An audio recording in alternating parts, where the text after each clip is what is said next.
न्यायपालिका पे लोगों के दिल के जो बलबले हैं ऐसे क्यों बार आ रहे हैं?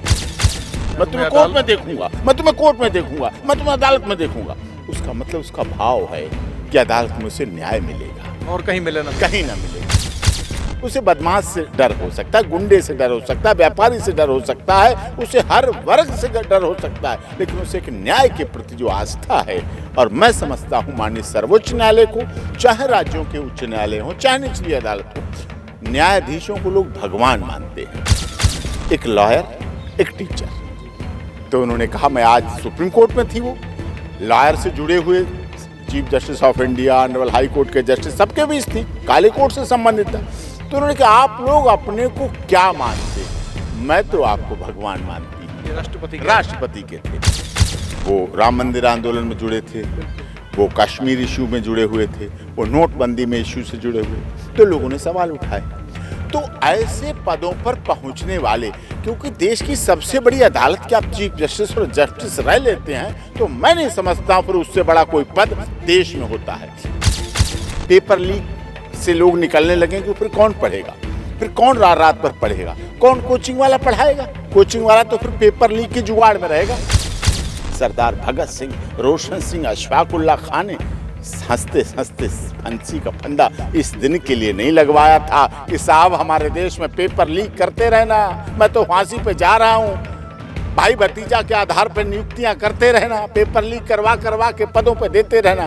उन्होंने इस देश के मान सम्मान के लिए अपनी जवानी को कुर्बान कर दिया था। वो भी इतने ही लाडले थे जितने मोदी जी की माँ के मोदी जी लाडले थे।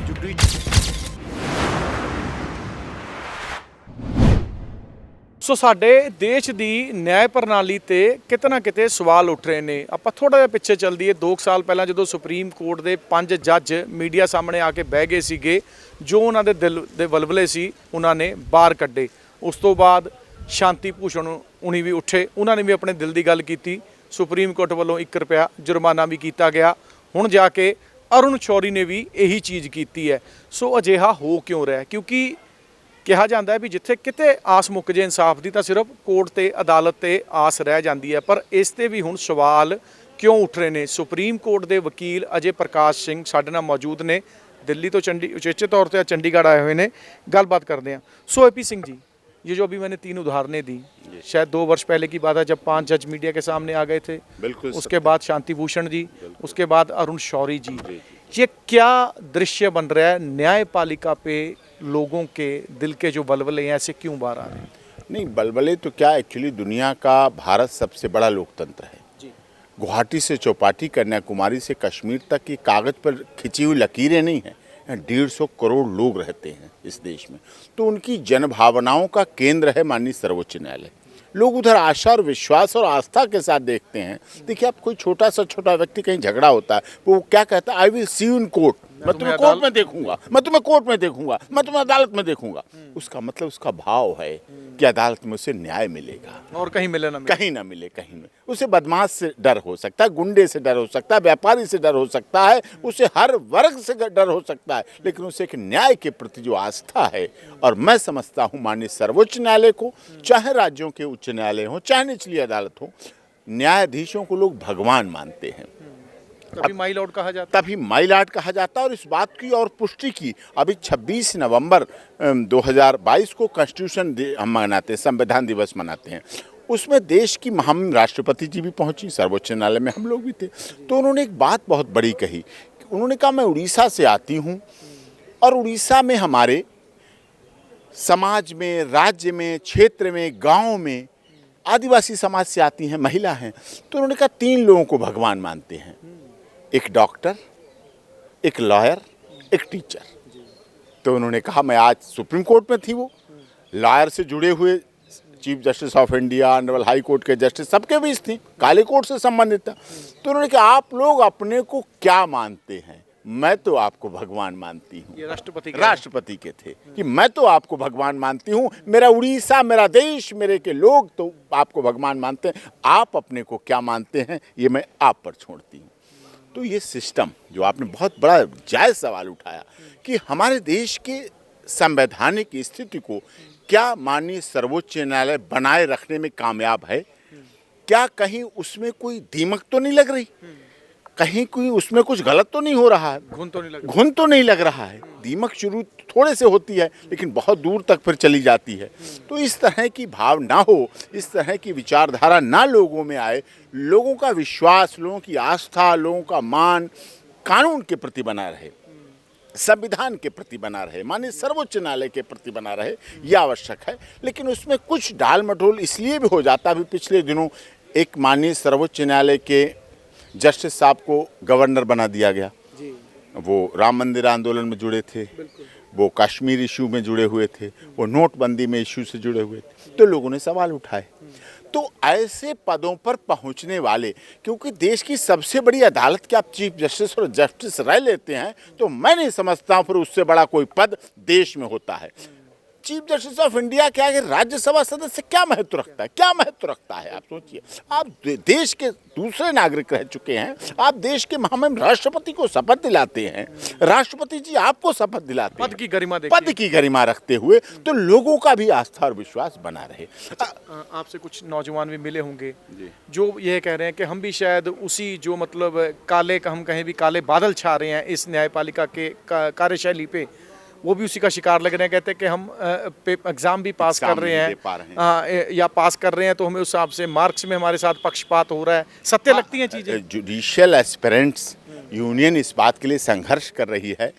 कई गोल्ड मेडलिस्ट हैं, उन्हें इंटरव्यू में फेल कर दिया गया। अब सोचिए, विधि से जुड़ा हुआ, जो विधि के क्षेत्र में आया है, जो एडवोकेट है, जो विधि का छात्र और छात्रा रहे हैं, जो एग्जाम में वैसे गोल्ड मेडलिस्ट हैं, लेकिन वो इंटरव्यू में फेल है। भाई भतीजावाद के आरोप लग रहे हैं, पेपर लीक होने के आरोप लग रहे हैं। राजस्थान में देश की सत्तारूढ़ पार्टी भारतीय जनता पार्टी के आदरणीय माननीय सांसद किरोड़ी लाल मीणा जी आंदोलन कर रहे हैं राजस्थान में कि पेपर लीक ना हो। किरोड़ी लाल मीणा या डॉक्टर एपी सिंह और आपका चैनल आपके अपने लिए, मैं अपने लिए नहीं लड़ रहा। किरोड़ी लाल मीणा अपने लिए नहीं लड़ रहे, वो देश का देश के लिए, युवाओं का।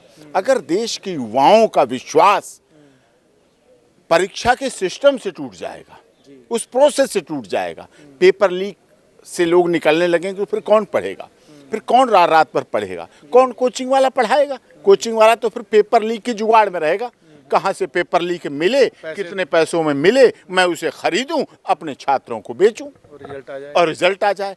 फिर आप कहाँ अच्छे प्रशासनिक अधिकारी पा पाएंगे? फिर आप अच्छे न्यायाधीश कहाँ पा पाएंगे? फिर न्याय का मंदिर कहाँ रह जाएगा? फिर वो जिलाधिकारी कहाँ रह जाएंगे? फिर वो सुपरिटेंडेंट ऑफ पुलिस कहाँ रह जाएंगे? फिर आप उनसे लॉ एंड ऑर्डर की मेंटेन करने की विश्वास रखें, फिर उनसे आप न्याय की आशा रखें, फिर उनसे आप सत्यता, निर्भीकता, निडरता, निष्पक्षता की बात रखें, फिर तो ये फिर किताबी लफ्ज़ हैं, फिर तो ये किताबों में अच्छे लफ्ज़ हो जाएं, फिर तो नहीं, फिर देश के लोगों के लिए। क्या आप सोच रहे, क्या होना क्या चाहिए जो इस पे ये काले बादल आ रहे हैं, कैसे छटेंगे? देखिए, इस पर माननीय मोदी जी हैं। अब देखिए, देश के लॉ मिनिस्टर किरण रिजिजू जी वो भी कहने लगे हैं कि न्यायिक व्यवस्था में निष्पक्षता नहीं है, ट्रांसपेरेंसी नहीं है। निष्पक्षता नहीं मतलब पक्षपात है। ट्रांसपेरेंसी नहीं, निष्पक्षता नहीं मतलब ट्रांसपेरेंसी, पारदर्शिता नहीं है। तो पारदर्शिता नहीं है, इसका मतलब काले बादल, आप ठीक कह रहे हैं। पारदर्शी होगा तो काले बादल क्यों होगा, अंधेरा क्यों होगा? सूरज की रोशनी में तो अंधेरा नहीं होता है, वो तो रात में होता है। वाजिब है।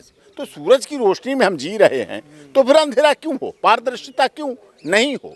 तो पारदर्शिता बनाए रखने के लिए देश के कानून मंत्री कह रहे हैं, देश के चीफ जस्टिस ऑफ इंडिया कह रहे हैं।